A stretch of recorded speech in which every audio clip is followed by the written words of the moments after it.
Okay, we have all been there, right? You've got that huge to-do list, a deadline is breathing down your neck, and suddenly you have this overwhelming urge to do, well, literally anything else. It's that classic struggle with procrastination, and today we're going to break down exactly how to win that fight. But here's the question that drives us all crazy. Why? Why do we do this? We make these great plans, we know exactly what we need to get done, and yet there we are, color coordinating our bookshelf instead of finishing that big project. What is actually going on inside our heads? And this quote right here from Dr. Timothy Peichel, this is the key to the whole puzzle. For so long, we've told ourselves that procrastinating means we're lazy or just bad at managing our time. But the research, it says it's not a character flaw at all. It's actually a coping mechanism. We're not avoiding the task because of the time it takes. We're avoiding it because of how the task makes us feel. So if it's all about emotions, we need to understand the battle that's happening inside our own brains. And it really is a battle, a conflict between two different versions of you. Your present self, who just wants to feel good right now, and your future self, who is trying to build a better life for tomorrow.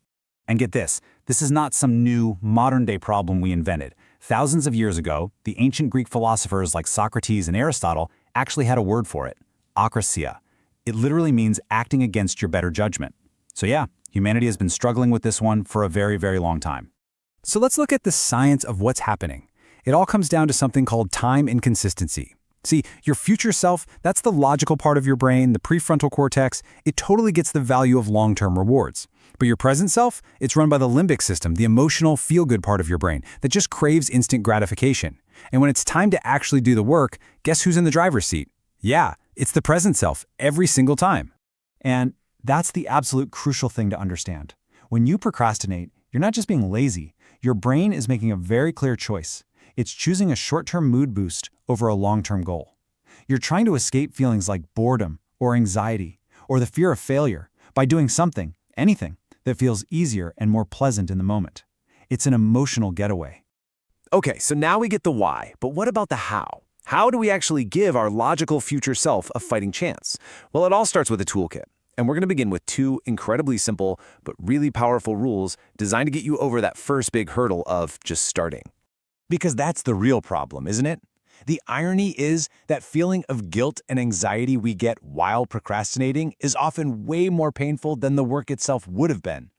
The real battle isn't doing the thing. It's getting over this initial wall and just getting started. So how do we win that first battle? The first tool we've got uses a super simple countdown. All you need is the number 5.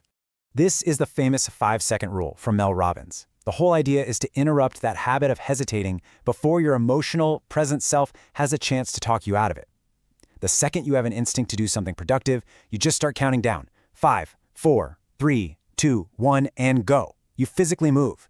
It's a simple little brain hack to shift you from thinking to doing. Now, if a 5-second launch feels a little too intense, don't worry. Our next tool makes starting even easier. This one is all about the number 2. And this is the 2-minute rule from author James Clear.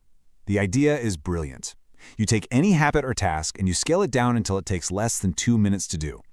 Your goal isn't to run 3 miles, your goal is just to put on your running shoes. You're not trying to study for class, you're just opening your notes. By making that first step so ridiculously easy, you create what he calls a gateway habit that makes it almost harder not to keep going. All right, once you've gotten good at just starting, the next step is to build smarter systems that make the work itself feel less like a chore. The goal here is basically to re-engineer your tasks so your emotional brain actually wants to do them. And that brings us to this really clever strategy called temptation bundling. It's where you take something you have to do and you pair it or bundle it with something you genuinely love to do. This gives your present self that instant reward it's always looking for, but it cleverly attaches it to a productive task that your future self will thank you for.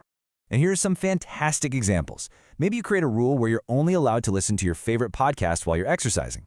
Or you only let yourself binge watch that new show while you're doing chores like folding laundry.